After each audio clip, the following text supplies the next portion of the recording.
मानो 18 बोसोरनि उन्दैब्ला जेब्लायबो आथोन गेलेनायनिफ्राय जानगाराव थानांगौ। जुदि 18 बोसोर जायालाबासिनो आथोन गेलेयोब्ला माबाफोर गोरोन्थि एबा जोबथेसालियावबो जोबजानो हागौ नामा? जुदि जोङो 18 बोसोर जायालाबासिनो आथोन गेलेयोब्ला माबाफोर गेदेर बेराम आजार जानो हागौ नामा? लोगोफोर, जोङो दिनै बेफोरबायदि कुइसननि एन्सारखौ नैबे भिडिअ'आव सावरायगोन। नैबे भिडिअ'खौ खालि सोलोंथाइनि थाखायल'सो बानायनाय जादों, गुबुन गाज्रि खामानियाव हेफाजाब होनो थाखाय नङा। फैदो अब्ला दिनैनि भिडिअ'खौ जागायदिनि। सेथि कुइसनानो जाहैबाय 18 बोसोरनि उन्दैब्ला आथोन गेलेनाया लिगेल नामा? एन्सारा जाबाय लोगोफोर, लिगेल नङा। मानो होनना बुङोब्ला 18 बोसोर जायालाबासिनो आथोन गेलेयोब्ला जुदि हौवासाया जाब्लाबो हिनजावसाया जुदि 18 बोसोर जायाखैब्ला बेयो जाबाय मोनसे इलिगेल खामानि। लोगोसे हौवा हिनजाव सानैबो अके जानानै आथोन गेलेयोब्लाबो बेबो जाबाय मोनसे इलिगेल खामानि।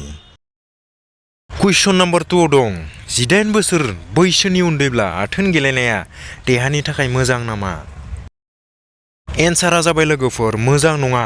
बे बैसोआव देहाया फुलि डेभेलप जाया। नांथारै प्रेगनेन्सि आरो सेक्सुवेलि ट्रान्समिटेड डिजिज बेफोर बेरामा जानायनि चान्सआ बांसिन जाहैयो। बेनिखायनो 18 बोसोर जायाब्ला आथोन गेलेनायनिफ्राय जानगाराव थानाया साबसिन। कुइसन नाम्बार 3 आवनो दं, आन्डार 18 एबा 18 बोसोर जायालाबासिनो आथोन गेलेनो थाखाय मेन्टेलि डेभेलप जाहैबाय नामा? एन्सारा जाबाय लोगोफोर, जेनेरेलि जायाखै। मानो होनना बुङोब्ला 18 बोसोर जायालाबासिनो आथोन गेलेयोब्ला लास्टाव पस्तायनो हागौ एबा गोबां टेनसनाव गोलैनो हागौ, मानोबासो खालामना लाफ्लांबाय होननानै। कुइसन नाम्बार 4 आव दं, जुदि लोगो एबा पार्टनारा आथोन गेलेनो जर जबस्ति खालामब्ला मा खालामनांगौ? एन्सारा जाबाय लोगोफोर, न' होननानै रिप्लाय होनांगौ। मानोना आथोन गेलेनाया फिसा फिनला बुस्थु नङा, बे जाबाय मोनसे लाइफनि बिराद गेदेर डिसिसन लानो गोनां बाथ्रा। बेनिखायनो एसे साबधानै थाब्लानो जाबाय। कुइसन नाम्बार 5 आव दं, आथोन गेलेनायनि उसुखुथु जाबाय थायोब्ला मा खालामनांगौ?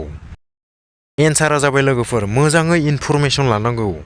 माने डक्टरनिफ्राय हेल्प लानांगौ एबा इनफरमेसनखौ लानानै मा खालामनाया मोजां बेखौ एसे साननाया मोजां। कुइसन नाम्बार 6 आव दं, मा 18 बोसोर जानायनि उनाव आथोन गेलेनाया मोजां? एन्सारा जाबाय लोगोफोर, बेयो गावनि सायावसो डिपेन्ड खालामो। कुइसन नाम्बार 7 आव दं, आथोन गेलेनायनि अनगायै माया इम्पर्टेन्ट? एन्सारा जाबाय लोगोफोर, गावनि केरियाराव फकास खालामनाय, माबा मोनसे गल सेट खालामनाय। कुइसन नाम्बार 8 आव दं, 18 बोसोर जायाब्ला आथोन गेलेयोब्ला मा प्रब्लेमाव गोलैनो हागौ? एन्सारा जाबाय लोगोफोर, गोबां प्रब्लेम्सआव गोलैनो हागौ। माने नोंथाङा उनाव थाङै थाङै जुलि जानो हायै अबस्थायावबो जाहैनो हागौ। बायदिसिना प्रब्लेम, माने हमजानानै बुजानोबो हागौ, भाइरेलबो जानो हागौ। बेनिखायनो एसे साबधान थानाया साबसिन।